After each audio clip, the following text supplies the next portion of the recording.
Oi pessoal, boa tarde. Aqui é o professor Anselmo. Nós vamos retomar as nossas aulas, né, de forma remota, ok? A primeira aula que a gente vai retomar é sobre a solução de modelos de programação linear por meio do computador, certo? Então a gente vai ver de uma maneira bem sucinta, né, como é que a gente pode implementar modelos, né? Como vocês sabem, a pesquisa operacional, ela depende do computador, né? Então, nós temos os modelos matemáticos, mas nós precisamos implementar os modelos no computador, né? Usando alguma linguagem de programação, ou usando uma planilha, né? Para a gente poder obter a solução dos nossos modelos, certo? Então, o que existe de software para a solução de modelos, né? De programação linear? Certo? Que é a técnica mais popular, né, de pesquisa operacional, certo? Em geral, nós temos os solvers, né, que é como se costuma chamar o software para solução de modelos de programação linear, né, então são chamados de solvers, certo? E existem solvers pagos, né, comerciais, e solvers livres. Então, dentre os solvers pagos, aí, os mais famosos, né, são o Seplex, que é desenvolvido pela IBM, né. O Seplex é considerado aí o padrão ouro, né, hoje, o solver mais sofisticado, né, então ele é usado na indústria, é usado na pesquisa, né. Nós temos o Lingo, que é uma alternativa ao Seplex, também muito famoso, né, muito conhecido. E nós temos o Excel Solver, né, que é um complemento para o Excel, né, para a planilha Microsoft Excel, né, no qual você constrói seu modelo na forma de planilha eletrônica e então você configura o solver e resolve o seu modelo de programação linear no próprio Excel, certo? Então, muita gente prefere usar a planilha, né, embora haja limitações, né, ao longo das próximas aulas. Essas limitações de uso de planilha vão ficar mais evidentes. Okay? E nós temos também as bibliotecas livres, chamadas free ou open source. Né? A biblioteca mais usada, livre, é a CoinOR, né? Que ela é desenvolvida em C e C++, mas você pode usar essa biblioteca no Python, né? Por exemplo, por meio do Python. Né? E nós temos também a GLPK, que é em C e C++, não é tão bem desenvolvida, né, tão madura quanto a CoinOR, mas uma biblioteca, uma alternativa também que nós temos para resolver modelos de programação linear. Né. Então nós vamos diretamente para um exemplo. Né. Esse exemplo já havia sido resolvido em sala de aula, né, de forma presencial, então nós vamos simplesmente rever o exemplo. Né. Então imagine uma empresa que fabrica 4 tipos de calçados masculinos, para o mercado interno, né, e para exportação. Então, calçado esportivo, calçado social, tênis e sandálias. Certo? A empresa ela produz, né, fabrica esses 4 tipos de calçados, né, e ela enfrenta um problema que praticamente toda empresa, né, que produz, né, artigos manufaturados, né, se depara, certo? Que é o problema chamado problema de mix de produção. Né? Decidir quais quantidades produzir de cada tipo de artigo, né, de cada tipo de produto, certo? Então, a empresa ela deseja determinar o plano ótimo de produção, né? Obviamente, toda empresa tem restrições de capacidade, né? Então, determinar o plano ótimo, dadas as restrições de capacidade de produção e restrições de atendimento de demanda, né? E, nesse caso, o horizonte de planejamento da empresa é o próximo trimestre. Okay? Então nós temos alguns dados aí com relação à capacidade de produção. Né? Esse problema está formulado de uma maneira bem agregada, certo? Então a gente está assumindo aí que a empresa possui 4 setores, né? É uma fábrica de calçados, então ela possui um setor de corte, um setor de costura, montagem e embalagem. Né? E nós temos os 4 tipos de calçados, né? E aí nessa primeira tabela aí acima, nós temos os quantitativos em horas, né, para produzir um cento de pares, né, de calçados de cada um dos tipos. Né? Então, cada coluna é um tipo de calçado, né?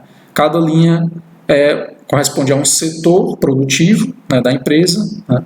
Então, por exemplo, o calçado esportivo, para você produzir um cento, né, ou seja, 100 pares, você demanda aí do setor de corte 0,3 horas, certo? Então, essas horas aí, elas estão elas incluem horas de mão de obra, certo? De maquinário, então recursos em geral. Tá tudo agregado aí. A gente pode desenvolver um modelo mais desagregado, certo? Mas nesse exemplo aqui, nós estamos resolvendo um problema que está bem agregado. Tá? Então, retornando aqui ao exemplo, nós temos que um calçado esportivo, né, um cento, né, demanda 0,3 horas no setor de corte, tá? 0,25 horas no setor de costura, 0,45 horas no setor de montagem e 0,15 horas no setor de embalagem, certo? Então, para cada um dos calçados, né, para o social, para tênis, para sandálias, né, nós temos também os quantitativos em horas demandadas de cada um dos setores, certo? E na coluna mais à direita, nós temos o total de horas disponíveis para cada um dos setores. Isso, lembrando que é para o trimestre, né?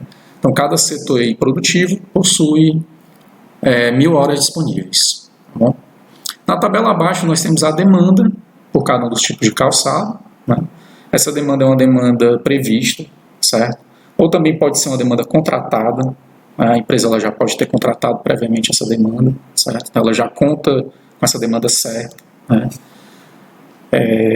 Mas para fins aqui de modelagem do nosso modelo, não vai fazer muita diferença se essa demanda aí foi prevista ou foi contratada. Tá?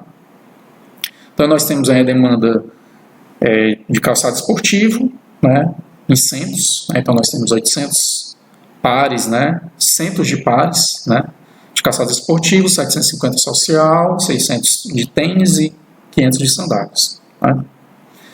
E mais abaixo nós temos o lucro por cada 100 pares, certo? Em reais. Então, a cada 100 pares que eu vendo de calçado esportivo, tenho 300 reais de lucro, né?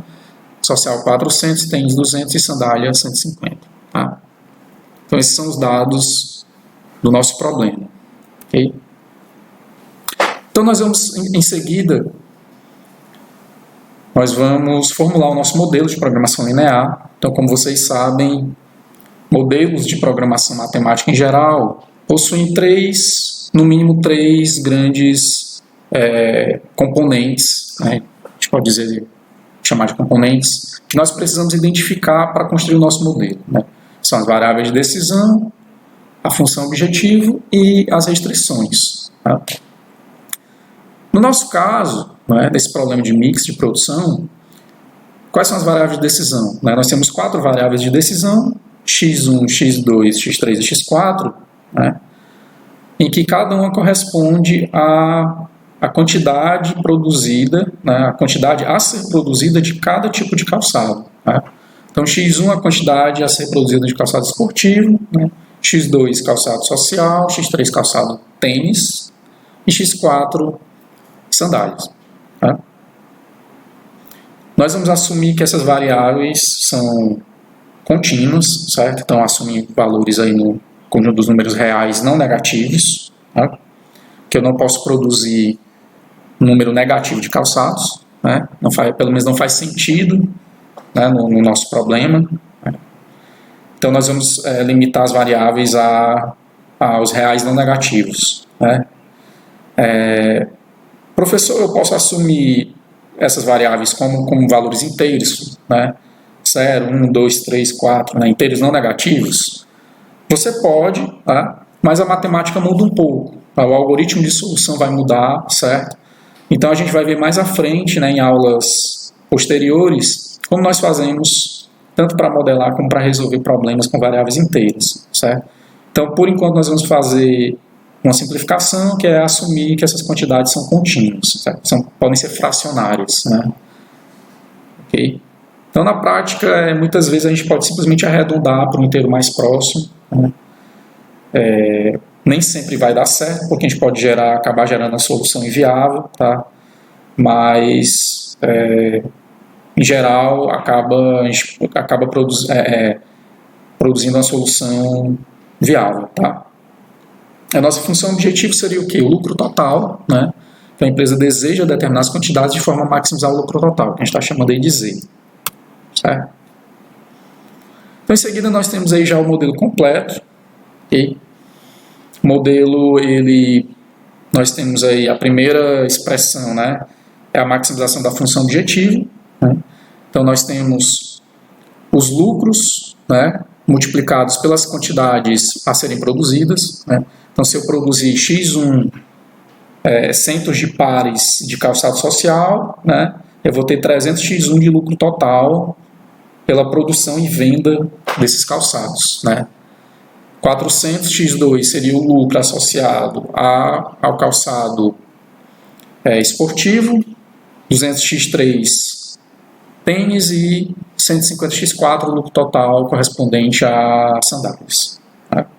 Em seguida nós temos as restrições, né? Então nós temos 4 restrições nesse modelo, né, que correspondem aos 4 setores de produção. Né? Então, as restrições elas são todas de menor ou igual sinal. Isso significa o quê? Né?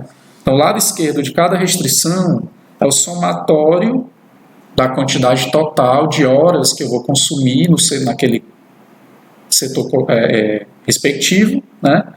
Para produzir as quantidades que eu decidi, de X1, X2, X3 e X4.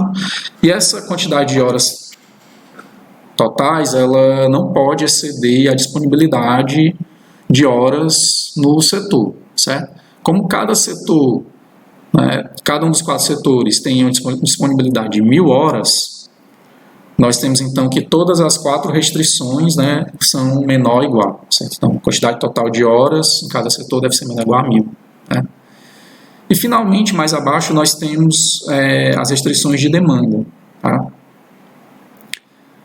Nós temos as demandas previstas ou contratadas, né, para cada um dos calçados, certo? E aqui, nesse caso, eu optei por considerar que essas demandas são demandas máximas. Tá? Uma vez que como a gente quer produzir o máximo possível, dadas as restrições de capacidade, né, de forma a maximizar o lucro, tá? Então, o nosso modelo ele vai tentar atender ao máximo essas demandas, certo? Então, é interessante a gente pôr um menor ou igual, certo? Se nós considerarmos essas demandas como demandas mínimas, né, nós poderíamos pôr um maior ou igual, mas o problema que pode ocorrer, se eu puser x1 maior ou igual a 800, x2 maior ou igual a 750, x3 maior ou igual a 600, x4 maior ou igual a 500, né? É que a gente pode gerar um modelo inviável, certo? Porque quando eu exijo do modelo que ele produza no mínimo essas quantidades, pode ser que eu não possua capacidade suficiente para produzir no mínimo essas quantidades previstas, certo? Então é mais interessante a gente pôr um menor ou igual, né? Professor, eu posso pôr igual? Se você puser igual, primeiro que você já vai estar dando a solução, né? Não é o modelo que vai dar a solução para você, né? Segundo que se você puser igual, você não sabe se essa solução será viável, né? Ela precisa atender às restrições de capacidade. Então você vai precisar checar se essa solução atende às restrições de capacidade, ou seja, se ela é uma solução viável, né? Além disso, ela pode não ser a solução ótima, né? Então, é interessante. Então, pelo menos não faz sentido a gente pôr igual aí, porque você, na verdade, já está dando a solução, né? O que nós queremos é que o modelo dê a solução, tá? Então, professor, nós formulamos o modelo, né, mas por enquanto a gente está no plano da matemática, né? Nós temos o nosso modelo, nosso conjunto de equações, né? E esse modelo ele não possui solução analítica, como os modelos de programação linear em geral não possuem solução analítica, né? Eu preciso de um algoritmo para solucionar o modelo. Então, o algoritmo padrão, né, embora exista outros algoritmos, né, mas o algoritmo mais usado, né, o mais popular, né? O mais comum na prática é o algoritmo simplex, certo? E os solvers, eles têm implementações do simplex, né? Então, eu dei disponibilizei, né, no meu GitHub um modelo aí desenvolvido em Python, tá? O que é o Python? O Python é uma biblioteca para Python, né, que permite a construção de modelos de programação matemática, certo? Então, uma biblioteca muito fácil de você usar, né? Você constrói o seu modelo na Python, né, e você chama um solver, certo? Então, você precisa ter um solver para poder executar o modelo. O solver que tem a implementação do algoritmo para resolver o modelo. Então, o Python, ela é uma biblioteca para você construir o modelo, mas ela não resolve, tá? Você precisa ter um solver, e aí você pode instalar um solver comercial ou um solver livre, ok? Então, eu disponibilizei um Jupyter Notebook, né, no link aí que vocês estão vendo, certo? Então, vocês podem simplesmente depois estudar em casa essa implementação aí do Jupyter Notebook para a gente discutir depois, ok? Nós podemos também, uma alternativa, né, resolver no Excel, tá? Então, no Excel, a gente vai usar o Solver, né, o Microsoft Excel Solver, certo? Que é um suplemento ou complemento do Excel, né? Esse solver do Excel é um solver pago, mas ele possui uma versão livre que permite a gente resolver modelos com até 200 variáveis, tá? Na prática, essa é uma restrição forte, tá? Porque é comum modelos de problemas reais terem centenas, milhares ou até milhões de variáveis, certo? Então, no caso, aqui a gente tem um snapshot aqui do Excel 2007, tá? E você pode ir na opção gerenciar suplementos do Excel, mas as versões do Excel mais recentes também é bem semelhante, tá? Não tem, o caminho é bem parecido. Então você vai lá em suplementos, você tem que ativar, né, o solver, tá? E ele vai aparecer numa aba, né? Aqui no Excel 2007 ele vai aparecer na aba dados, certo? Como vocês podem ver aí no quadradinho vermelho destacado, né? Okay. E quando você clica no botãozinho aí do solver, né, ele abre uma janela para você configurar, né, os parâmetros dele, certo? E o que é que ele vai pedir? Essencialmente os 3 componentes de um modelo de programação matemática, né?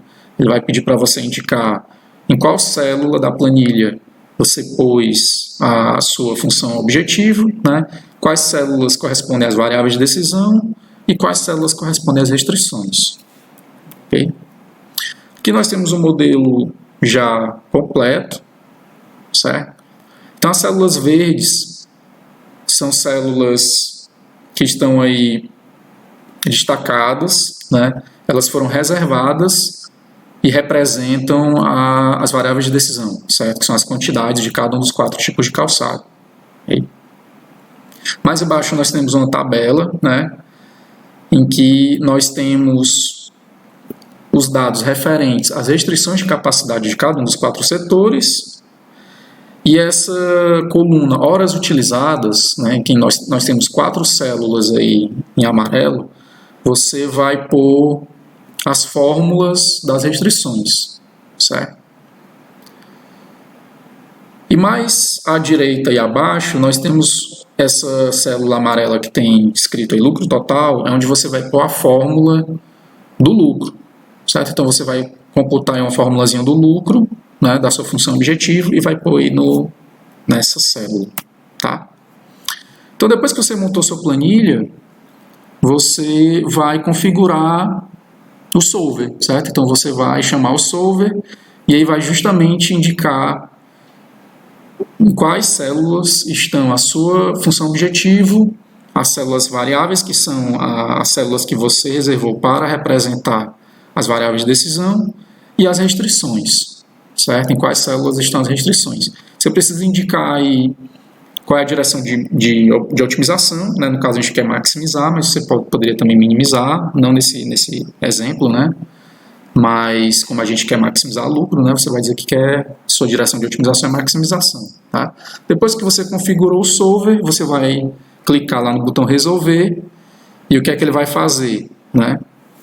Ele vai te dar a solução do modelo. Então, ele vai chamar o algoritmo simplex e vai te dar a solução, certo?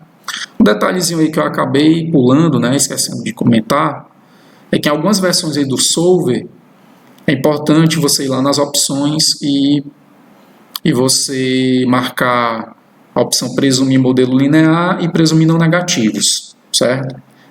Presumir não negativo significa que você está assumindo que as suas variáveis de decisão só podem assumir valores não negativos, certo? Ou seja, maiores ou iguais a zero, né? E presumir modelo linear, você está dizendo para o solver que o seu modelo é um modelo de programação linear, tá? Professor, eu esqueci de marcar que o modelo é linear. Ele vai resolver? Vai, certo? A diferença é que ele vai usar um algoritmo aí que resolve modelos não lineares também, certo? Dependendo do tamanho do modelo, esse algoritmo não vai ser o mais eficiente possível, certo? E pode levar muito tempo para resolver o modelo, tá? Então, se você marcar e presumir modelo linear, ele sabe que você está querendo resolver um modelo de programação linear, e ele vai usar o método simplex, certo? Então, finalmente, quando você clicar lá no botãozinho de resolver, ele vai aplicar o simplex e pôr a solução direto na planilha. Caso haja uma solução viável e uma solução ótima, né? Pode ocorrer do seu modelo não ter nenhuma solução viável e ele vai indicar isso, certo? Ou então dele ter solução ilimitada. Mas no caso do seu modelo ser viável, né, e ter solução ótima, né, pelo menos uma solução ótima, ele vai achar essa solução, vai achar uma solução ótima. Tá? Como nós vimos, né, na aula sobre programação linear, né, se um modelo de programação linear possui solução ótima, você vai ter pelo menos um ponto extremo, né, da região de soluções viáveis, né, que é uma solução ótima, certo? Então ele vai te retornar aí um ponto extremo da região de soluções viáveis, tá? Então nesse caso aqui, a solução que ele encontrou ótima, né, a solução que maximiza aqui o lucro total da empresa, é uma solução em que a gente produziria aí 800 centos de pares de calçado esportivo, 750 de social, 387,5 de tênis e 500 de sandália, certo? Isso corresponderia aí a um lucro total no trimestre, né, de 692.500, certo? Vejam que na decisão, né, na solução ótima, né, que trazida aí pelo método simplex por meio do solver, né, se vocês olharem naquela tabela mais abaixo ali que indica a demanda por cada calçado, né, vocês vão ver que na solução ótima, né, a gente vai produzir o máximo aí previsto de calçado esportivo, calçado social e de sandália, né? E a gente não vai produzir a demanda aí prevista de 600, né, de tênis, certo? A gente vai produzir uma quantidade inferior, certo? Por que isso ocorreu? Né? Por causa das restrições de capacidade. Né? Se nós tivéssemos mais capacidade, nós poderíamos aumentar a quantidade produzida de tênis e aumentar o lucro total, certo? No entanto, a capacidade que nós temos disponível não permitiu que a gente produzisse toda a demanda prevista, certo? E na solução ótima, né, é preferível que a gente produza, né, toda a demanda de esportivo, social e sandália, né, e deixe a demanda de tênis aí inferior ao previsto, certo? Se nós olharmos a tabela que mostra as capacidades, né, dos setores, que é essa tabela aí mais central, certo? Nós vamos ver as quantidades de horas utilizadas para cada um dos setores, certo? Então nós vamos ver aí que a quantidade de horas utilizadas dos setores de corte, costura e embalagem foi consideravelmente inferior à capacidade desses setores, né? E que o único setor em que a gente saturou a capacidade, ou seja, a gente utilizou a capacidade total, foi o setor de montagem, né? Em que a gente necessitou das 1.000 horas, certo? Então isso é um indício aí de que o setor de montagem, na situação atual aí dessa empresa, ele é um gargalo de produção. A gente não conseguiu produzir mais tênis porque a gente utilizou completamente aí a quantidade de horas disponíveis para esse setor de montagem, certo? Então é muita informação que essa solução nos dá, né, pessoal? Além dela ser a solução ótima, ou seja, dela nos dizer quais quantidades que maximizam, né, quais quantidades nós devemos produzir para maximizar o lucro total, né, essa solução também mostra para a gente qual setor, né, ou quais setores aí da empresa são setores gargalos, setores que estão com capacidade esgotada, né, e quais setores têm ociosidade, né. Nós poderíamos até ir além aqui dessa solução e fazer uma análise aqui de capacidade, né? E talvez realocar horas disponíveis do setor de corte e costura ou embalagem para o setor de montagem, né? Por exemplo, por meio da realocação de máquinas, né? Por realocação de mão de obra, certo? Mas lembrando que essa situação de gargalo do setor de montagem, ela ocorre por causa da nossa decisão de produção, certo? Se nós tivéssemos decidido aí produzir quantidades diferentes, né, a gente possivelmente não utilizaria tanta capacidade da montagem, certo? Então, quando as quantidades de produção mudam, o gargalo pode mudar, certo? Então, o gargalo ele é função das quantidades que nós produzimos, ok? Então, pessoal, era isso que eu tinha para falar para vocês nessa aula de hoje, né? Uma aula mais curtinha, só mais para a gente ter uma introdução aí sobre como implementar modelos, né? Modelos de programação linear no computador, né? Então nós vimos aí no início que nós precisamos de um solver, né? Então nós criamos o nosso modelo, né, matemático, e nós precisamos utilizar um solver para resolver o modelo, né? Existem solvers comerciais, né, que você precisa adquirir, né, você precisa comprar, certo? Existem solvers livres, né, open source, né, ou gratuitos, tá? Uma alternativa é a gente resolver, por exemplo, usando a biblioteca PyOM do Python, né, eu disponibilizei aí um notebook no Jupyter para vocês poderem treinar em casa, né? E a gente viu aqui também rapidamente como é que pode resolver no Excel, e eu vou disponibilizar também a planilha de Excel para que vocês estudem, tá bom, pessoal? Então é isso. Obrigado por assistir esse vídeo e até mais.